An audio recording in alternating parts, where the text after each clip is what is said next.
Welcome to the VMI Leader Journey podcast. My name is Major Catherine Roy, Communications and Marketing Specialist for the Center for Leadership and Ethics. I will be your host for today's conversation titled Teaching Inclusivity Challenged Me to Live It with Lieutenant Colonel Jamaica Love, VMI's Chief Diversity Officer. Our conversation is part of the Center's year-long exploration of citizen leaders, our leadership theme. Citizen leaders are active participants in their communities, knowledgeable, informed, and engaged. They act, influence, and inspire positive outcomes for issues they are passionate about. Love has her PhD in psychology and has worked in higher education for about 20 years. When I asked her what inspired her to use her talents as a diversity officer, she shared with me the story of her career journey where she began to specialize in DEI over the last 12 years. Said Love, I didn't just want to teach people about something that I wasn't actually living out.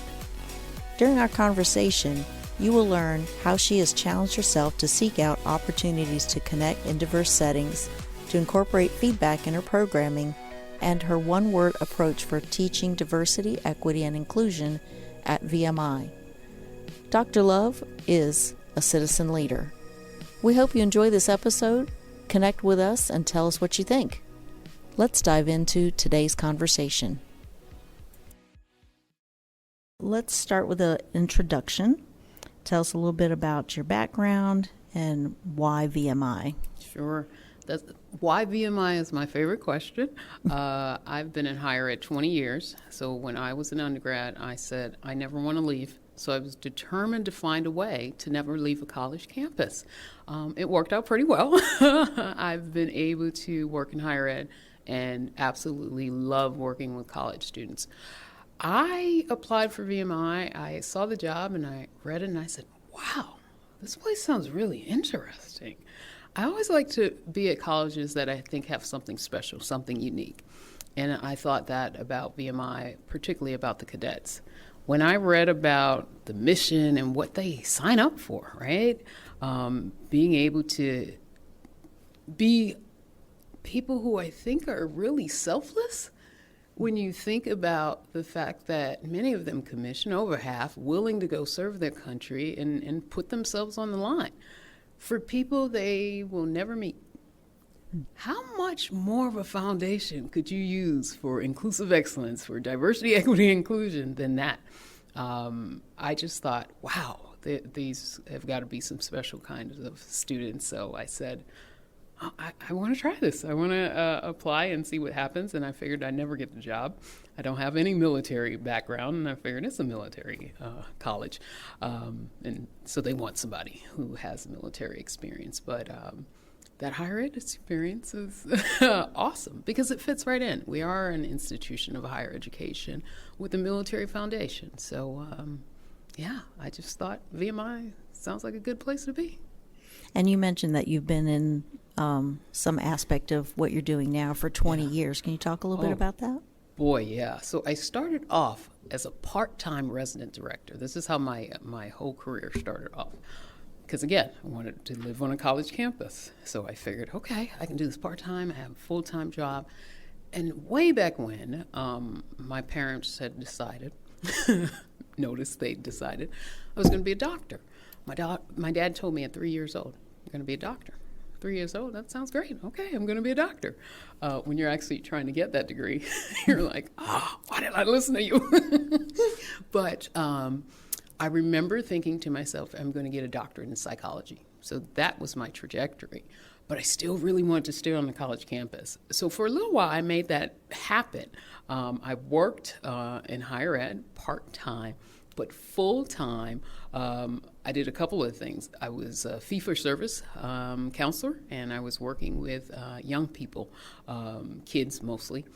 And that was not my calling at all. And I said, okay, well, maybe I can do something else. So then I decided to take a full-time job in higher ed.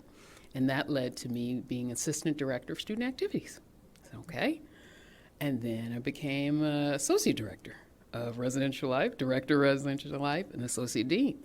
And when I became an associate dean, then I really started to get into the work of diversity, equity, inclusion. And what year time frame is that? Oh boy, that's over 12 maybe years ago or so. And at that time, I felt like everything that I was doing was kind of intersecting with this idea of multiculturalism, inclusivity, pluralism, whatever you want to call it, that I was always finding myself either gravitating to those things or finding myself having to literally oversee those aspects. One of the first things that I did is I was designing a first-year experience course. And in there, I also wanted to make sure that we had some topics that dealt with inclusivity. So, Now, was the first year experience, was that for people who were going to college and they were the first in their families, or was this for all freshmen? yeah, good clarification for all new students. So, and I wanted to make sure that we had something in the course that spoke to diversity, equity, inclusion. So that was kind of the jumping in point of a lot of this work. And it just flourished after that in different kinds of areas. But it wasn't just professional, meaning it wasn't just something I got paid to do. I ended up connecting somehow with a group of other women in higher education. We were all black women, and we're all like, we're the other black women. We have each other, but we felt like there's got to be this bigger network. And we ended up actually putting together African American women in higher ed New England. So that is a nonprofit organization. It is still in existence for 15, probably going on 16 years now, that focuses on connecting African American women in higher ed, African American women in the academy, period, whether you're faculty, whether you work in student affairs, and to also celebrate our accomplishments. So that was something that kind of spurred out of this love and desire to make sure that that support was there for that particular group of women. Mm-hmm. So, as I understand, since you've been doing this more concentrated, focused area of DEI work for the past 12 years, that's before it was part of the national discourse, basically. Oh, yeah. And so can you talk a little bit about how that was highlighted? In other words, looking around and seeing that there aren't other people like me is one way of saying, hey, there's a gap here. Mm-hmm. But to be actually putting programming to that in a formal setting seems like you were ahead of the curve, or was it just going on amongst your peers? I will say support matters.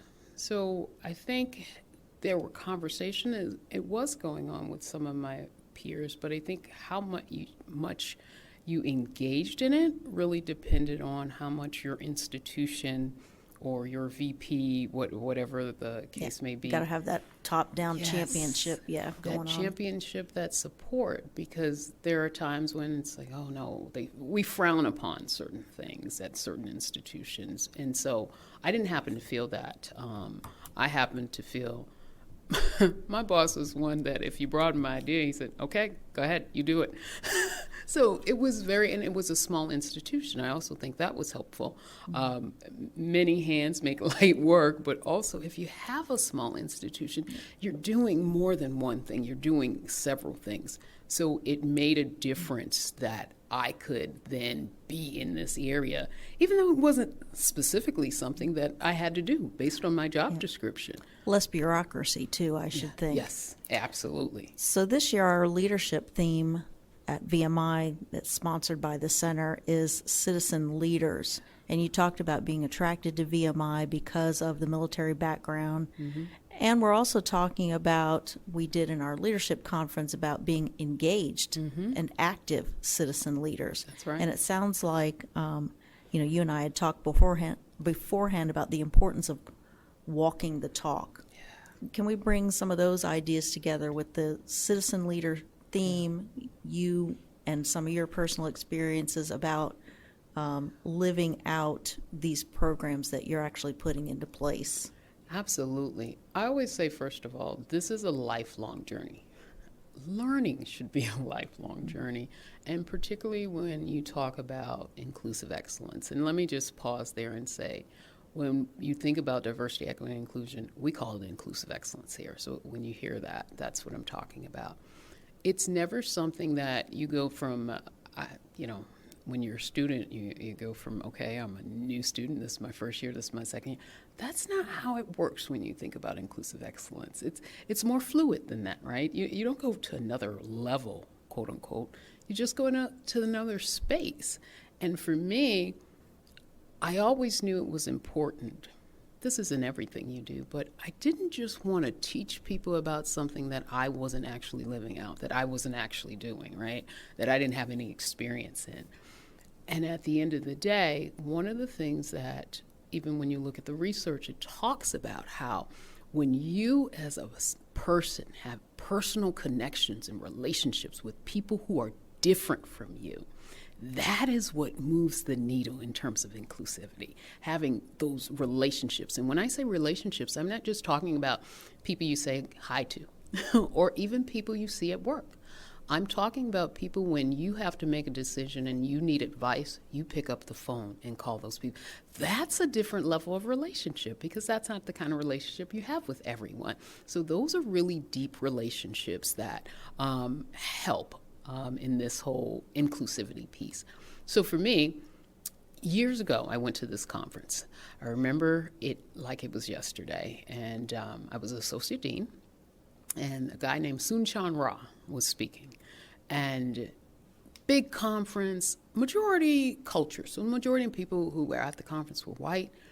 And his challenge to majority culture was step outside of the box. This is important for us to make sure that we are not exclusionary, that we're in this discussion about inclusivity. And he didn't use those exact same words, but he said, so I challenge you to look around and see if your neighbors all look like you, to see if the people in your faith community look like you, to see if the people you are friends with look like you, the people you work with, all of these different places.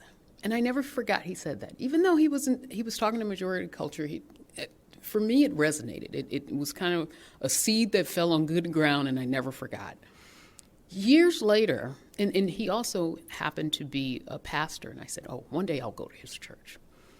Years later, I found myself in a situation where I worked at an institution that was predominantly black, hard to find in New England, but that was the case. Also, I was living in a predominantly black neighborhood, and I was going to a predominantly black faith community, and I am black. So it was every place I turned, I was being affirmed in my identity, and that felt kind of great. But it reminded me about what he said. If every place you go, everybody looks like you, how are you challenging yourself? And I said, well, I don't want to quit my job. I like my job. It's hard to move, but can I find a different faith community? And that was the lowest hanging fruit, quote unquote, I could find, but it's big fruit at the same time. This is a faith community. This is something that's hugely important in my life. And I said, because at that time, everybody looked like me in my faith community. So I said, okay, I'm going to go to his faith community. And I ended up going, and he was gone. He was gone by the time I arrived, but the faith community was still there. And I remember sitting there, and this was during the time of Trayvon Martin, when he was killed. And the sermon was about him. And I remember this little Asian woman going up there and talking about Trayvon Martin like that was her brother. And I sat through that service and just cried and cried. And I said, I'm coming back next Sunday. I realized something in that moment. I didn't need to be around people who look like me. I needed to be around people who could see me. And that is very different because sometimes people look like you can't see you. So for me, I said, I think I can be here. I'm going to be good. And every Sunday, I just kept going. And that is an example of how I walk this out. Now, based on kind of how we led up to this story, people can probably guess it was not a predominantly black faith community. The leader of the church is Asian, specifically Korean. Predominantly, the church is Asian, Korean, Chinese, and then white, and then lots of other kind of different cultures after that. So that opened up a door for me where even today, this is Monday, yesterday, my friends from that faith community, they get on a Zoom call with me and just, how you're doing, and pray with me. They do it every month because that's still my community. So that's how you live this out. I can't just tell people, get exposure to other cultures, and not just exposure, not just reading, though that's a wonderful thing to educate yourself. But how much education do we oftentimes talk to people about when you experience it, right? You can learn a new language, but when you go to a place where people speak that language all the time, it brings a new life to that language. Mm-hmm. So when you think about inclusivity in other cultures, going and being a part of that brings new life to how you understand people. And it also helps you to see how you didn't understand things, how you had some biases or misconceptions or all kinds of things that you didn't know, and how you had all these connections. You're like, oh my gosh, you're my sister separated at birth. We don't look alike, but we have so many things that connect us. So that's one of the ways when I talk about living this out, that's what that means. So I think this is a good bridge to then bringing it a little bit closer to home in terms of what's going on here at VMI and the programming that you are creating and putting together. As you talk about these human connections, you said that you're emphasizing our humanity. Mm-hmm. Can you talk a little bit about that? Absolutely. I always think so many of the things that happen between human beings, the interactions, it's all about respecting humanity and seeing your humanity, right? First and foremost, to see your humanity. I believe it causes you to interact with people in a different way. If I see your humanity and respect that, there's a certain tone I use with you. There's a way I communicate with you because I want to respect your humanity. So for me, I thought, how do I help people in doing that? So whatever I did in this inclusive excellence piece for the Corps Cadets, I knew it had to be something that was interactive, that people would be able to talk about and kind of process, but would still be fun, right? And people would still be like, okay, that didn't feel like, pulling teeth to have to attend an inclusive excellence activity. So for me, the foundation of inclusive excellence is about that humanity. It is about helping everyone, cadets, faculty, and staff, understand. Start from that place. Start from, this is how I would treat every human being. And that's a good starting point. In our inclusive excellence activities that we do with the cadets, there are several activities, but one of the activities we do, it's called Four Corners. So 4 corners of a room, and you've got, each corner stands for something. Agree, disagree, strongly disagree. And you read a statement. Everyone should receive the same punishment for the same crime. If you agree, you go to the agree corner, you disagree. Now the part of the process is, what made you pick that corner? What is it about that corner that made you move? And what we say in the activity all the time, if you hear something that somebody else said that changed your mind, it's okay to move. But that's part of the listening, right? And that's part of the being open. But the humanity piece is then people start sharing some of their personal stories. And so I always say, take the lesson. So modified Vegas rules is what we used. we don't say who said, this, but the lesson, the thought of, wow, that experience that he was able to share was helpful in that regard, was mind-blowing, and so being able to share some of your own personal stories, some of the lessons that you learned from growing up, or your different experience, and some of the lessons in the room. Sometimes literally right there in the room, somebody will say, you know what, I never realized that, jokes, racial jokes about people would be hurtful. It just seemed funny, right?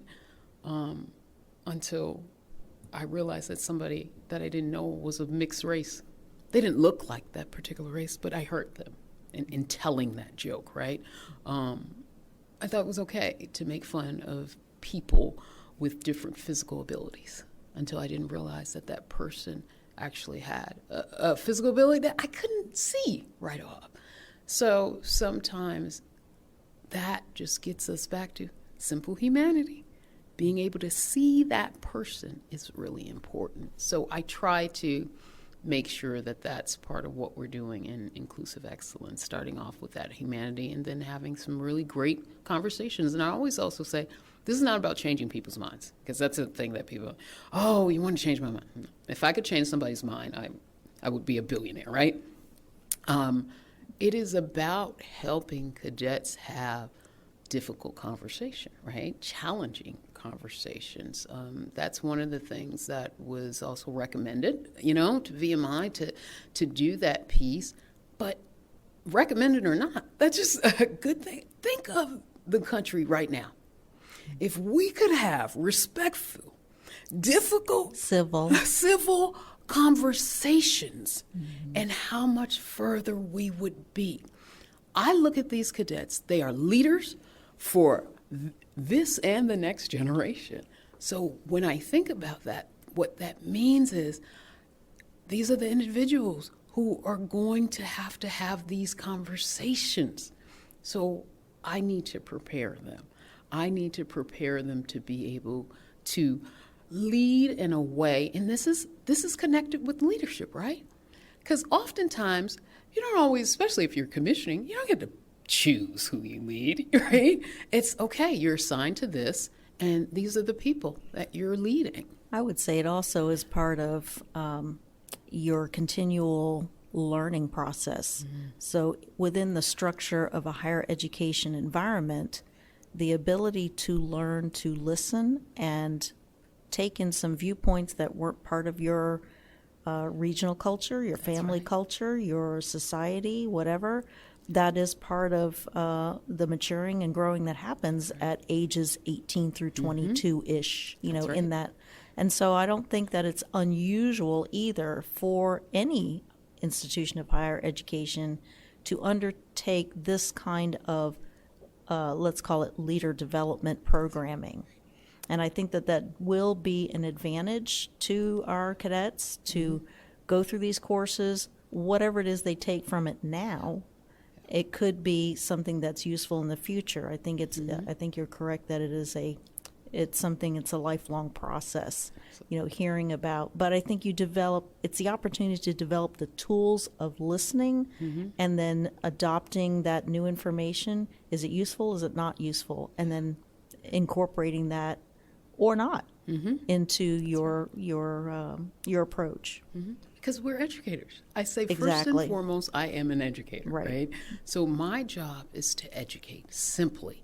It is not to, proselytize in any particular way. It is just to make sure you have all the information. And isn't that what any good institution of higher education does? And some of that is going to be anecdotal. It's going to be experiential. So when people say things like, this is my lived experience, it doesn't make it right or wrong. That's right. It just means this is what I experienced and this is how I internalized it. Yes. Then we can have a conversation. Yes. And rather than talking past each other, now we have common language from which to start. That's right. And I think talking about common language is as important, right? We have certain ground rules that we kind of set for Nice. inclusive excellence. So it helps us with that common language. It helps us stay in the boundaries of respecting each other's humanity. Because different people, like you said, we come from different places. So the way I have a discussion in my house might be very different than the way you have a discussion in your house. And one's not right, one's not wrong. One might be like yelling, and that's just the culture. One might be, you never yell. One is not better than the other, but we have to have a common way of approaching it when we're doing inclusive excellence. So that's one of the things that we try to do as well. I imagine, too, the benefit of, cadets who are going to go through this programming, by the time they graduate, they should be experts in this area. And as VMI is putting people out into the workforce, into our various institutions with this skill set, now can actually influence the other generations and people coming after them. They've got a skill set that I think is going to be something that's very marketable to have. Certainly could distinguish them from their peers, and may even help with them becoming and being put into positions of leadership, because I think part of that listening to each other is empathy. And when people know how much you care, then they want to know how much you know. And then I think that opens doors. Yeah, absolutely. And how much you care is really important as well. It's trust. It's trust. And we get evaluations. We do a level of assessment, seeing if cadets are, what they're getting from the program. And I remember a couple of cadets, nope, I don't want to do it. And I hate it. Okay, hate is a strong word. But talk. And anytime there's even one cadet, concerned, bothered, questions, didn't want to do it, come talk to me, because I want to hear you. I care if you didn't want to do it, and I care to know what happened for you in the room, what gave you, what made you feel good about it, what parts you didn't like, all of those things. And I remember speaking with a cadet, and they were just like, some of it was fine. Dr. Love, they always do it. Some of it was fine. Yeah, they're using that sandwich technique. yes, right. Excellent technique. But I don't know. I just didn't like this particular activity. And sometimes we do more than one. I remember sitting there and listening to that cadet, and I was like, okay. Then I spoke to another cadet. Same thing. Didn't like that particular activity. Now, I was kind of taken aback, only because I was surprised. Not that they didn't like the activity, but because my other groups loved it. And I was like, well, what's different than this group? They were a totally different group. We do it by class, right? So one class is at one place in their development, and another class is more seasoned in life and in another place, right? So I said, well, you know what? I'm skilled enough to change the activity. And that was part of me being inclusive in terms of my thought process. I didn't need to be so rigid and, no, you must do this one activity here that I chose. Well, and one of my cadet facilitators, because it's facilitated by cadets. So I'm not a million different places at one time. But I remember one cadet talking to a student saying, Dr. Love has like 25 activities in this book, so she could do something different. And I was in the background kind of hearing it. I said, well, I'll just change it. I'll just change it and see what happens. And when I changed it, survey results in terms of being more satisfied with it went up, and in terms of feeling more connected with their peers went up. It's like, look at there. Cadets giving me feedback that helped not only other cadets, but helped me in my work. So, yeah. Yeah, so they basically had the opportunity to come to you and say, how can we, we don't like this particular activity. That's right. So they have a voice That's right. in the programming, Absolutely. how it's executed, Yeah. and their learning experience as a result. Yeah, and that's probably a lot better than your classes, right? You probably can't change your curriculum, right? It's set, right? This is new. So there's still plenty of room for growth and evolution in this. So that's the great part, right? Is that you can give me feedback and I can do some things that are different. And at the same time, I also have the expectation that possibly another class will take and say, no, we want to go back to the one that you took out, right? Because everybody's different and the way they kind of process this is different. And that's okay. Sometimes the cadets think, oh, no, I don't want to take it. And I said, well, okay. Do you say to your department chair, I don't want to take the following classes to graduate? No. You show up, you take it, but then there's an opportunity to give some feedback. Once you've invested and put something in it, right? So when cadets, even beforehand, are like, oh, I don't know. Like, well, let's do it first. And then you decide whether or not it was fruitful for you. Yeah. And the vast majority, you're like, okay, again, this is something that did help me connect with my peers. This is something that did help me in my own self-identity. When I hear things like that, I'm like, okay, I'm happy. Mm-hmm. Yeah, so. Making progress, you're onto something. That's right. Right. So. Well, very good. Let's kind of wrap this up a little bit. What other thoughts maybe do you have about the program, its direction? Yeah. Are people coming to you and wanting to get some information? That's a great question. So actually this past Friday, I couldn't make the training myself because we had a Board of Visitors meeting, but my staff came to me and said, we had a few people say, when are we going to do this again? That is probably my biggest challenge, right? Cadets are so packed in terms of their schedule and their time. How do I help them get more out of this? So what we're looking at now is kind of doing part twos. So every Friday, we have this Inclusive Excellence, 800 hours, nice and bright and early. And last semester we had it at 11, but 1,100 hours. And so as we're going through this process every Friday, I'm sitting there saying, well, if I'm only doing this particular class, there's nothing to say as long as I have enough facilitators, I can't do like a part two for a different class of cadets. So that's what I'm working on now because I've had lots of feedback. When can we do this again? Nice. So, yeah, and I'm like, I don't know.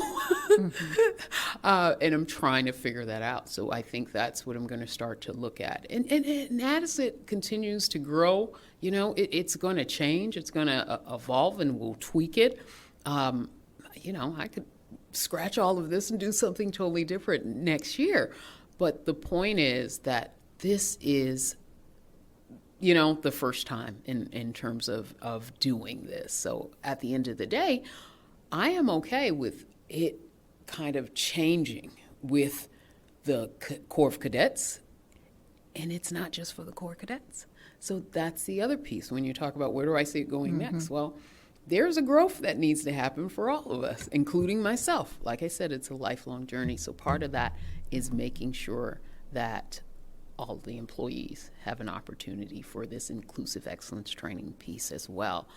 I am desperately trying to make that happen this semester, whether it be, and my desire is to have face-to-face interactive kind of inclusive excellence training, because I'm a big person on interactive. Not to say that it doesn't, like I said, the book knowledge, that the academic knowledge doesn't matter. It absolutely does. But if you give me a choice between you knowing what equality means and treating people with equality, I'm going to ask for the treatment, right? Instead of you memorizing a definition. So that's going to be an important part of what we do, and understanding that this is something that has to be ingrained in everything we do. We still have work to do in that area. It needs to be not just Corps of Cadets, not just employees, not just the inclusive excellence training, but it needs to be part of everything that we do, every fiber of the institution, in order for us to give our cadets and employees the maximum benefit, right? I always say it is always a travesty if students are leaving any institution without cultural competency, because we have the ability to help them to get there. So to have the cadets be able to graduate with that sense of cultural competency, but what faculty and staff too. I think the people who work here, that's part of also helping in their professional growth, right? In their opportunities to advance. It's that cultural competency piece. And I want all employees to know I'm just as invested in them as I am in the Corps of Cadets. And that's at every level. That's whether you're leadership, whether you're classified staff and tailor shop. We owe this to, well, maybe we don't owe it, but I think it's a good organization. And this is just what VMI is prepared to do. I always say VMI is good in terms of academic excellence. I always say I'm from Boston, Massachusetts, so I'd compare them to a Harvard student any day. And I put one of my VMI cadets up against a Harvard student academically any day. Physically, of course I'm going to put you up against them because I know they're prepared for that. And I also want to be able to make sure in terms of cultural competency that they have those three, that's that little three-legged stool, It's different with the honor system in here, but I like that concept of that visualization of the three-legged stool. Academic excellence, physical excellence, excellence in terms of cultural competency. So that's how I see things. So I have a lot of work to do. It's ever evolving. My office is ever evolving, getting staff. I just hired a deputy chief diversity officer, and now I have an office manager, and I am so happy. It really feels like I can now do more, right? And that's what I'm about to do. I feel like I have a newfound energy. Getting new staff. We had a BOV meeting just this past week. That gave me a newfound energy. And understanding that I need to do more in terms of how people understand inclusive excellence and more about making sure it's a fabric of VMI. So yeah, that's what I see as next. Very good. Just some closing thoughts that I have. Here at the center, we talk about, we're the proponent for VMI Leader Journey booklet. And that three-legged stool you talked about is a icon basically of the VMI programming, academic, military environment, physical development, and programming, athletics, and the seat being the honor system itself. So what I like in that too is that mind, body, spirit. How is it we approach each other? And just to kind of bring this full circle, when you're talking about cultural competency, when you're talking about DEI initiatives or inclusive excellence planning, we are talking about being able to relate to people in their humanity and to be able to advance our humanity. That's right. That is a growth opportunity, and it does, I think it is a beneficial something to keep aware at the forefront of your mind. Am I asking, for example, open-ended questions? Am I making assumptions without kind of gauging the temperature in the room on some things? But as young people or as people who have not been exposed to that kind of programming, you don't know what you don't know. No.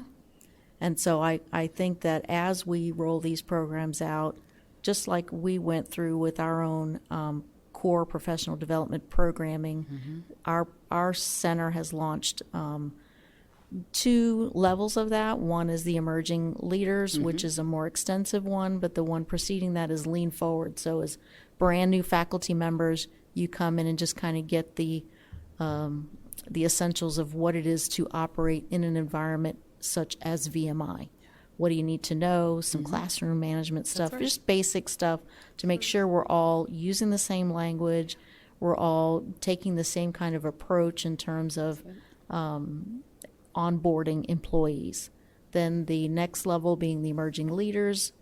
Folks have been here for 6 to 10 years, and they're starting to take on or starting to become available to some leadership opportunities.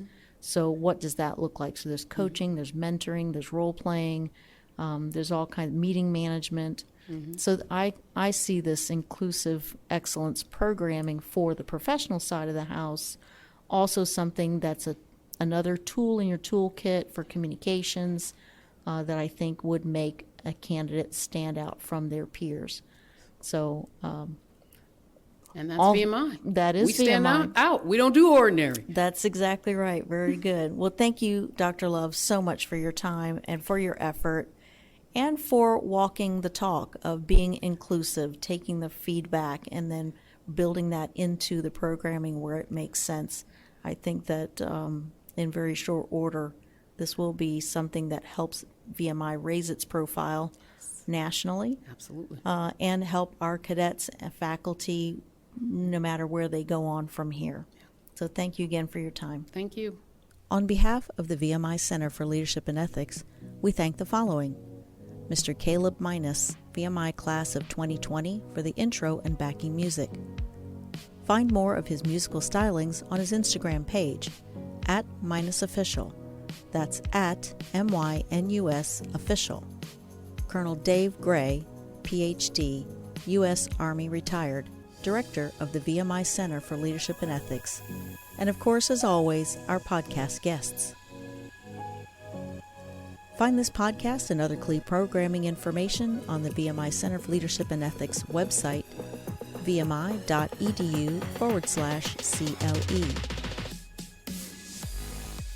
Follow the VMI Center for Leadership and Ethics on YouTube, Facebook, Twitter, LinkedIn, or Instagram accounts.